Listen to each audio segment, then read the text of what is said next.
Okay, moving on to Article 4, Section 3, Clause 2, talking about property. So Fifth Amendment is talking about eminent domain and due process, etc. We just talked about the contracts and the role of government in contracts when it comes to private property, the meat, the essence of that contract. Now we're going to talk about property, land that belongs to the United States. And Article 4, Section 3, Clause 2 says this: the Congress shall have power to dispose of and make all needful regulations respecting the territory or other property belonging to the United States. And nothing in this Constitution shall be so construed as to prejudice any claims of the United States or of any particular state. Okay, let's break that down and look at it. First of all, Congress shall have power to make all needful regulations respecting the territory or other property belonging to the United States. Very, very clear. Congress, the federal government, is in charge of the federal territories. Okay? And prior to 1890, in Wyoming's specific case, we were a federal territory, and they made the rules that governed the territory of Wyoming. Okay? But on July 10th, 1890, Congress passed a bill for the Enabling Act to make Wyoming a state, the 44th state in the Union. Okay? And we took our place on equal footing as the other 43 states in the Union, and we became a state. We are no longer a territory, and therefore, Congress no longer had authority to make regulations and be in charge of the state of Wyoming because we're not a territory anymore. We're now a state. Now, the Enabling Act itself says this: it provides that the land shall be held, appropriated, and disposed of exclusively for the purposes herein mentioned as the state legislature may provide. Okay, so it's clear that the land within the state of Wyoming is to be managed by who? The state legislature. Okay, pretty easy. So federal agencies still exist within the state and still claim jurisdiction.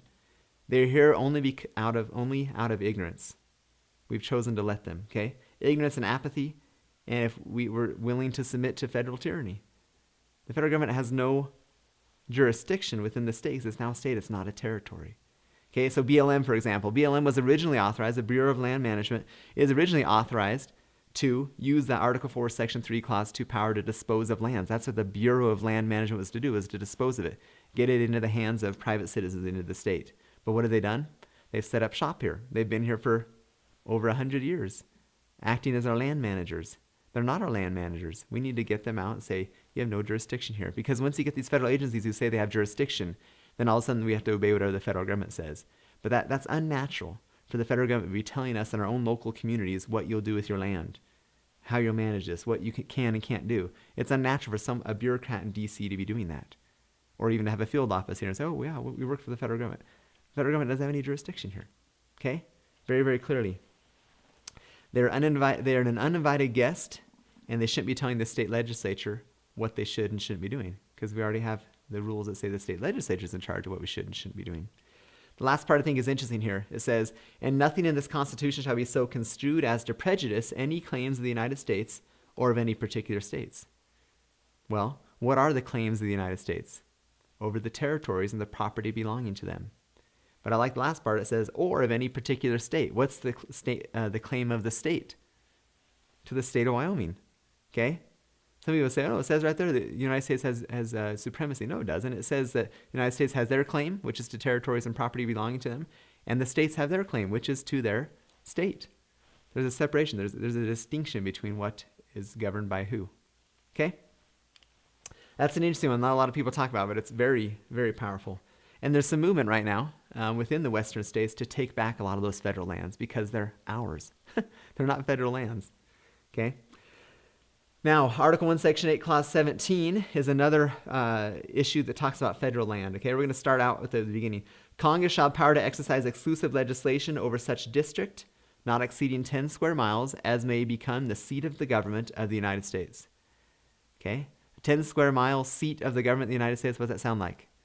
Washington, D.C. Okay, Congress has legitimate, and what they call it is exclusive legislation over D.C. Who's in charge of the rules in D.C.? Congress is, okay? 10 square miles. It's the seat of the federal government, the United States government. Now, it goes on to say, Congress shall have power to exercise authority over all places purchased by the consent of the legislature of the state for the erection of forts, magazines, arsenals, dockyards, and other needful buildings. Okay, so remember in Article 4, Section 3, Clause 2, it talked about other property of the United States. Well, here's other property of the United States. What does it say? Let's look at it. There's 3 conditions here. I love this. I don't know. It seems like the Constitution always has these lined out conditions. Here's the first one. Property must be purchased. Can the federal government just come in and take and set up shop and claim land because they're the federal government after all? Not according to Article 1, Section 8, Clause 17. They have to purchase that land. Second condition is it has to be at the consent of the state legislature. They can't just purchase whatever they want to. They can only purchase it if the state legislature says they can. And here's the kicker. Here's the most important, is the third condition. For the erection of forts, magazines, arsenals, dockyards, and other needful buildings. There's only 5 reasons for which they can purchase, and the state will authorize them to own land and property within the state. It's for forts, magazines, arsenals, dockyards, and other needful buildings. Okay? What about National Forest Service lands, or scenic byways, or wetlands, national grasslands? Those are illegitimate and unconstitutional federal land grabs. Okay? They're not legitimate within the Constitution. That being said, take a look at this slide.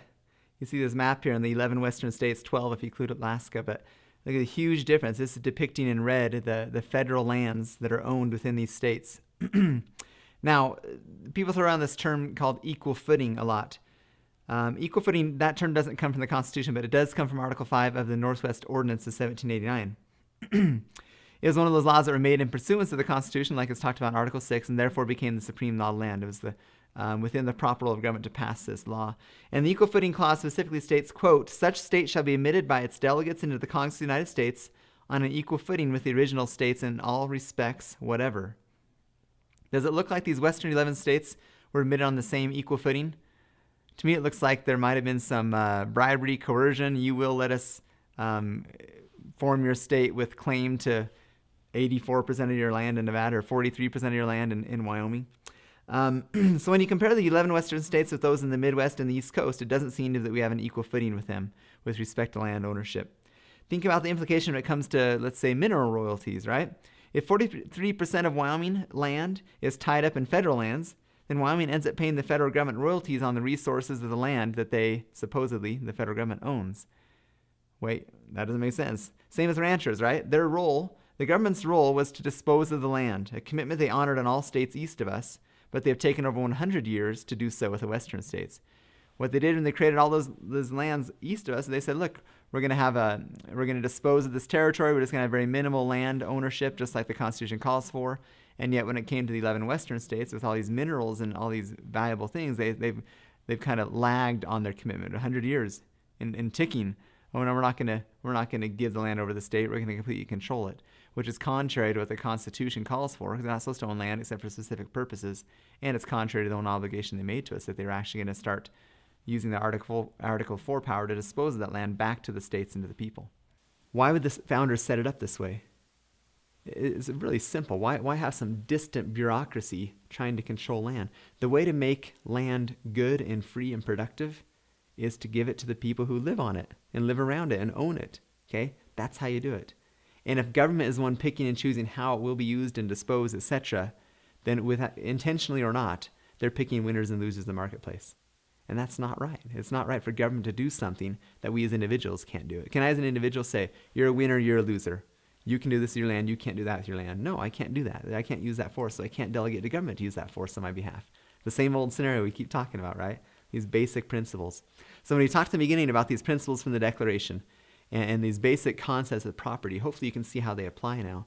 And you need to... I know that private property can get real sticky and real hairy. I know that. I know it can be very, well, gosh, that really hurts me and I don't like that. But that's why we have to look at it clearly with the principles that are held in the Constitution. And when you have a principle, you have a foundation from which to move forward on.